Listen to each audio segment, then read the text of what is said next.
Hi folks, Pinky Nightwalker here. I'd like to bring you this quick video about a particular Spyderco knife that I have. I have some other Spyderco knives on the desk here, but the one I want to show you today primarily is this one here. It's on my keychain. I consider this a keychain knife. This is called a Ladybug, and I like this knife because of that feature, being able to easily deploy the blade. It also has the thumb release here for closing the blade. It's very durable. It's made out of some great materials. It's made out of a stainless steel for the blade and the other components that hold the knife together. And the handle or scales here, the material is a strong fiberglass reinforced nylon. They call it FRN. This is a very durable material, has a nice grip to it. The particular knife that I'm holding in my hand here has some nice jimping on the back of it and over here on top of the scales. So when you hold it and you do some close cutting, you can press that up against that, and if you're pushing it through something, your hand doesn't slip off it or finger doesn't slip off it very easily. Great little knife, something that you can always carry with you. This one here I consider a keychain knife more than a pocket knife, as you can see. It's not a cheap knife by any means, but you get what you pay for. And the Spyderco knives, I feel, are great value knives, knives that are most of them, at least, very practical knives. And that's really what I like to make my videos about, is the practicality of things and the usefulness.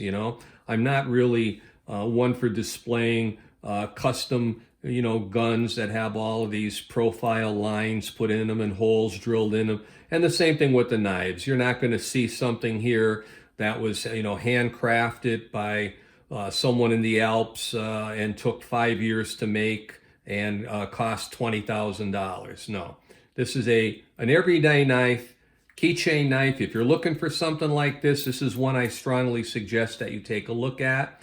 I think they do make them in some other colors. I picked black simply because it's in my pocket, does get dirty. I think it would annoy me if it was a different color and you could see all of the film, on the scales. But you can wash it, clean it up, take a little toothbrush, clean it, rinse it, and then lubricate it accordingly. All right. Well, let me put this aside. I don't want to go on too far. There's not much you can say about a keychain knife other than it's a great little knife, and I carry it daily. This is about 5 years old, and I touch it up occasionally with a ceramic pocket sharpener.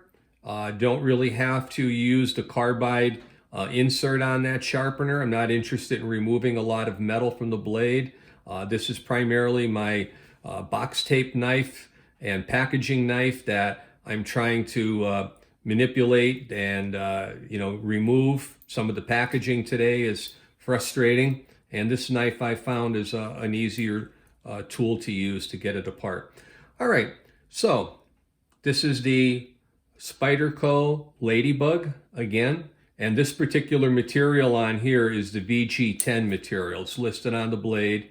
The knife was made in Japan. So there's other models, and the blade materials, you can start getting you can go up in cost, okay? And they have some other, of course, those metals have some attributes that you might want. So let's take a look at some of the other knives before we get rid of this. On the desk here, there's a bunch of Spydercos and 2 orphan knives over there. Let me just show you one of those first. This knife here is also a sort of a Spyderco product. The parent company owns both of these companies, but this one here is manufactured by Bird. This is a very economical knife. It's probably 1/3 of the price of this one here. This one here is a Delica 4, and this is a full flat grind. Both of these are flat grind, and you can see the hole in the blade is not shaped the same. It's kind of a bird's eye hole, and if you wanted to get into something in the Delica, or I should say in the Spyderco line, but not spend all of the money just to try it out, I would suggest these bird knives. They actually have some very good features, carry many of the same features as the Spyderco knives, including the pocket clip, which is both reversible from end to end, side to side. You can take those screws out, and those are, by the way, just to let you know, when you're looking at these, they are not Allen screws. They're Torx screws, Torx. Okay, so you need the proper tool to remove these. Okay, so that's something that a lot of people, they don't take a careful look at, and they're trying to jam in an Allen key and end up damaging the screw heads. All right, economical version of a Spyderco. And this one here, it just happened to be on top of the box. I don't even know why I left it out. It's no longer made. It's a Leatherman Crater. They're called a 33T. And it has a different way to deploy the blade. On the side here, they have a kind of a lever device, and you pull it. There's no spring, and you can deploy the blade. It's a handy utility knife. I like it because the blade came very sharp. I got it on sale. It's a very good price. That's why I like it also. And I like the fact that the screwdrivers come out the end of the scales or handle. So when you're using it, you're turning it and twisting it like a conventional screwdriver, as opposed to some of the ones that come off at an angle on some of the other knives. Then that would restrict, of course, where you can use it, because if it's T-shaped, obviously that. This is a great little knife. I think it's out of production. It was probably $28 or $30. It's interesting. I think the Leatherman company is known more for their pocket tools. But if you find one of these for the right price, either on the secondary market or a store that's doing a closeout, take a look at it. It also has an interesting thing here in the end, just the last little detail.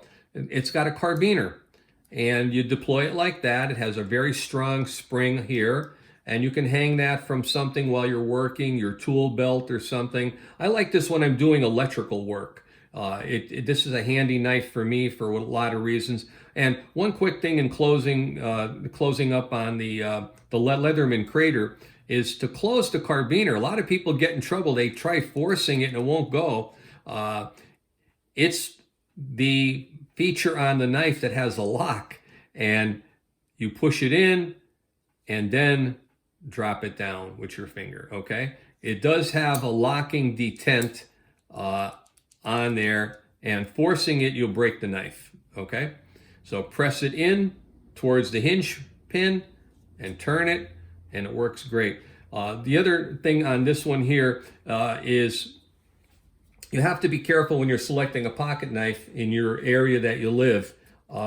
If they're a lock blade knife rather than a slip fit. Slip means there is no locking mechanism. On this one here, you have the mechanism under here, which you have to push. But if you see that bolt or locking thing goes across and snaps it in. In some areas, that's not legal to carry a knife as such.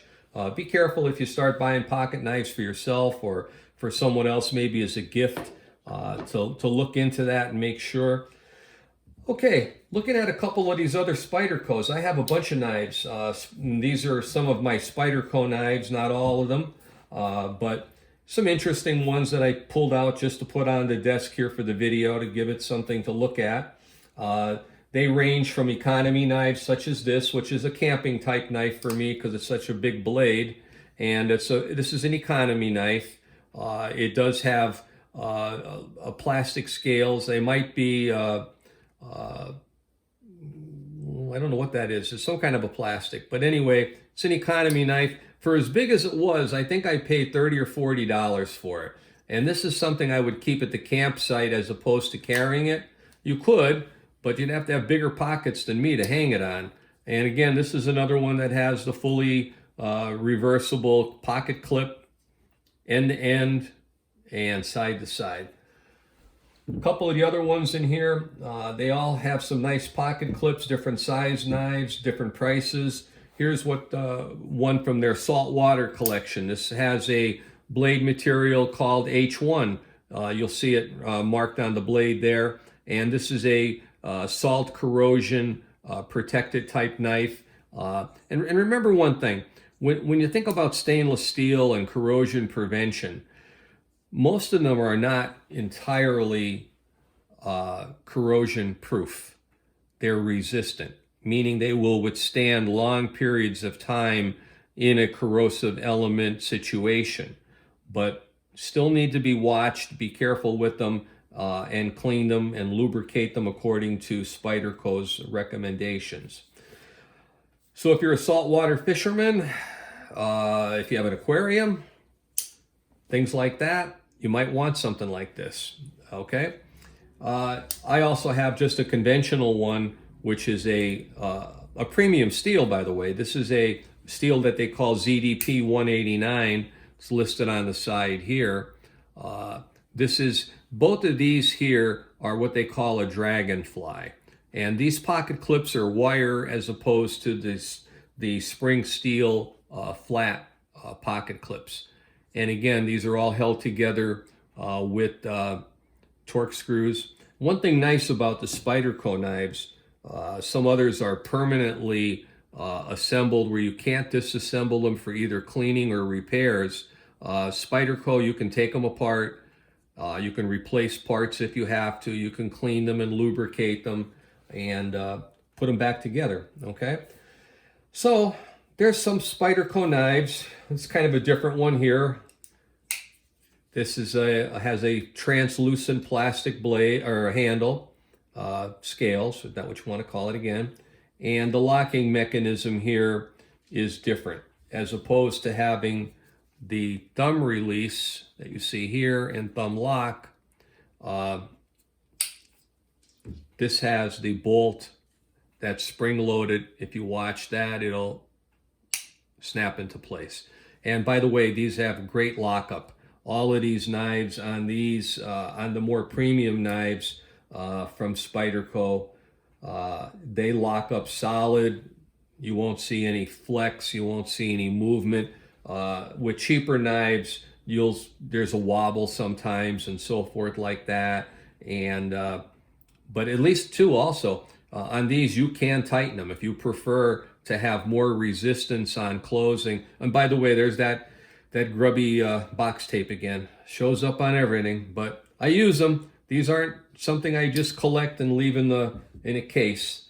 Well, I hope that you like this video, and if there's something that you'd like to see here on the table explained more or demonstrate it in some way, give me a little shout there on the channel, and I'll do it, okay? And also I have a bunch of other pocket knives that I may go over with you at some point in time.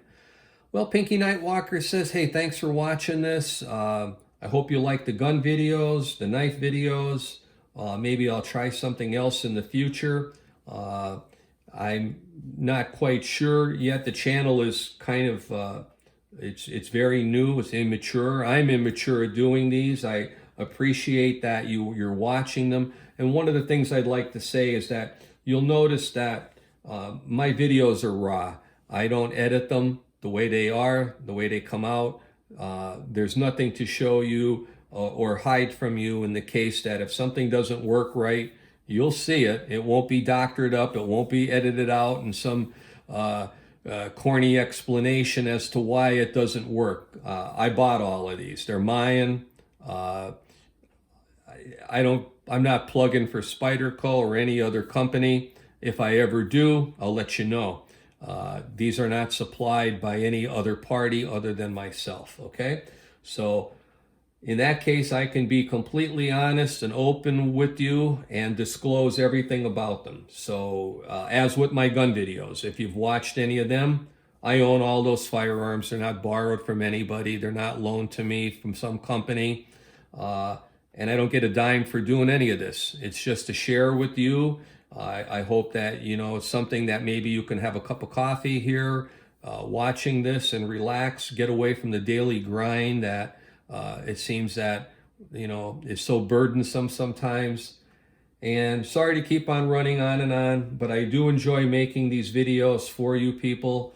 And I hope that you enjoy them and see something here that maybe, you could use. Maybe there's something that you weren't aware of, and these Spyderco knives or something, or maybe they're explained to you with that hole. Sometimes a knife with a hole like that, the shape of it can kind of look menacing to people, and it's not meant to be. It's meant to be a practical feature. It's meant to help you deploy that blade with a single hand and make that knife work for you. Okay, folks. And by the way, Spyderco, as far as I know, has a great warranty program. I've only had a couple questions for them. I've never had to have anything replaced. In fact, they actually offered to do something for me that I said wasn't necessary. I was satisfied enough. And that was regarding, I think, sharpening the blade or something like that. I said no. I said I'm capable of doing it. So, all right. Pinky says thanks a lot for watching. Pinky, over and out.